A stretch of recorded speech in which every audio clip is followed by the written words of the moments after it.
Зад кадър, преди 5 епизод. Аз здравей отново, майсторе. Аз здравей, майсторе. Хубаво става, а? Кое? Творение. Сиктер, бе. Той какво е? Къщичка за живеене ли? Това е къщичка за живеене и туалете и беседка и всичко е. Като стойност как го оценявате? 1500 евро. Плюс труда ли? Плюс труда, да. Така. Бре. С измазването, с плочките, с всичко. Бре, поданите уроки. С дарията, с фундамента, с всичко. Голяма реклама. 1700 долара. Долара? Да, и долари става. Ние еврото не го щем, нали? И долар става.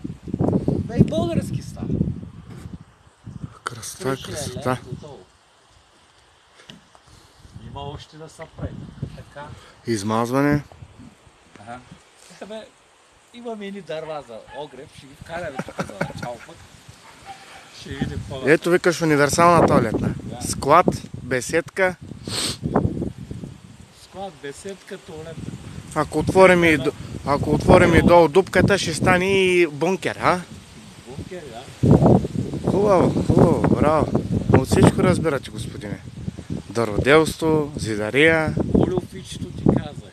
Васил Левски. Васил Левски, той умрял с теб. Колю Фичето и той умря, ама природи са. Природи са? Да. Аха.